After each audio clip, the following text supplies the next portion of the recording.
নমস্কার। খবরে প্রথমে দেখে নেব আজকের সংবাদ শিরোনাম। রচনাকে ট্রোল করতে গিয়ে নিজেই ট্রোলের মুখে পড়লেন দীপশিতা, কিউসেককে কুইশেক বললেন। অঙ্গনওয়াড়ি নিয়োগ প্যানেলে তৃণমূল নেত্রীর নাম হাইকোর্টে যাওয়ার হুঁশিয়ারি বিজেপির। সুজিত বসুর শ্রীভূমিতে গিয়েও পুজো উদ্বোধন করলেন না, কালীঘাটেই ফিরে এলেন মমতা। কি এমন হলো মমতার? পুজোয় সরকারের অনুদান নিলে প্যান্ডেলে মুখ্যমন্ত্রীর ছবি টাঙানোর নিদান টিএমসি বিধায়কের। আরও বিপাকে বাংলাদেশের প্রাক্তন প্রধানমন্ত্রী শেখ হাসিনা, এবার ছেলে মেয়ের বিরুদ্ধে বড় পদক্ষেপ ইউনিস সরকারের। এরপর আসছি বিস্তারিত খবরে। রচনাকে ট্রোল করতে গিয়ে নিজেই ট্রোলের মুখে পড়লেন দীপশিতা, কিউসেককে কুইশেক বললেন। একদিকে টানা বৃষ্টির জেরে জল ছেড়েছিল ডিভিসি, আর দুইয়ের জেরে বাংলায় বেশ কয়েকটি জেলার পরিস্থিতি ভয়াবহ হয়ে গিয়েছিল। বহু জমি জলের নিচে চলে গিয়েছিল, তাছাড়া বহু পরিবারকে আশ্রয় নিতে হয়েছিল ত্রাণ শিবিরে। আর এই বন্যা পরিস্থিতি নিয়ে কথা বলতে গিয়েই জল পরিমাণে একককে গণ্ডগোল করে ফেলেছিলেন তারকা সাংসদ রচনা বন্দ্যোপাধ্যায়। ডিভিসি থেকে জল ছাড়া প্রসঙ্গে বলেছিলেন কুইন্টাল কুইন্টাল জল ছেড়েছে, আর সেই প্রসঙ্গ কথা বলতে গিয়েই বিতর্ক জড়ালেন দীপশিতা। রচনা বন্দ্যোপাধ্যায়ের মন্তব্য নিয়ে প্রশ্ন করা হলে দীপশিতা বলেন, কুইন্টাল কুইন্টাল চাল মাপতে যারা ব্যস্ত থাকেন তারা জল পরিমাপের যে ইউনিট কুইশেক, এই কুইশেককে কেন্দ্র করেই সোশ্যাল মিডিয়ায় ট্রোলের শিকার হচ্ছেন দীপশিতা ধর।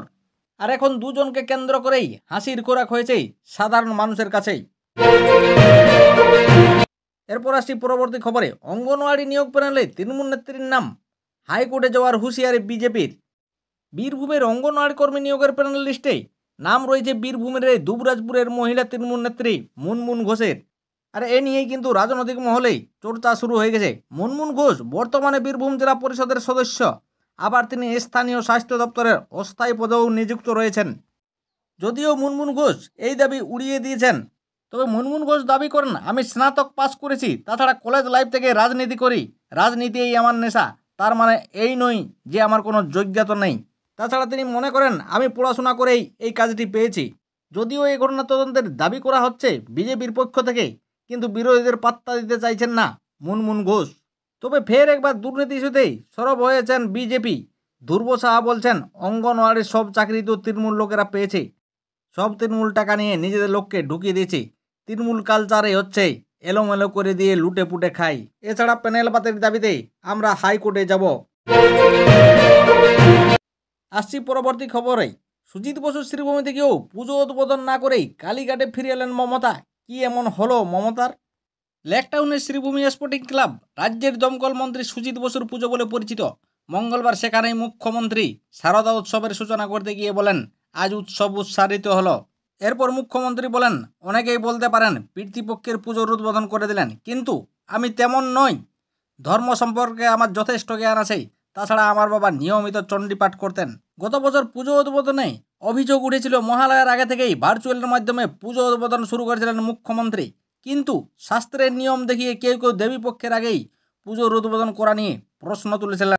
আর মনে করা হচ্ছে সেই বিতর্ক এড়াতে এবার সুনির্দিষ্টভাবে পিতৃপক্ষে পুজোর উদ্বোধন না করার প্রসঙ্গ তুলেছেন মুখ্যমন্ত্রী।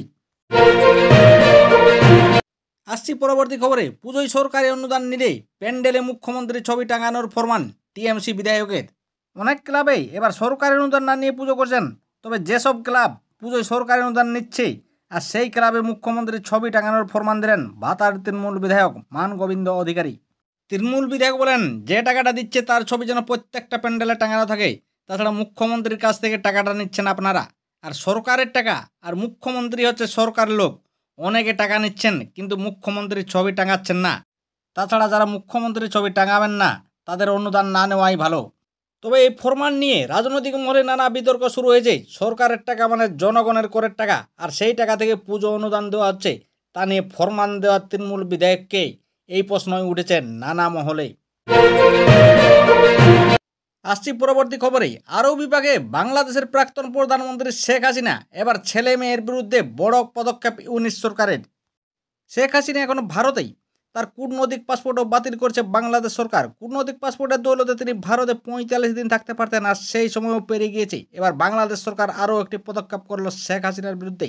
এবার শেখ হাসিনার ছেলে সজীব ওয়াজাদ জয় ও মেয়ে শামা ওয়াজাদ পুতুলের ব্যাংক অ্যাকাউন্ট সিল করল বাংলাদেশ সরকার।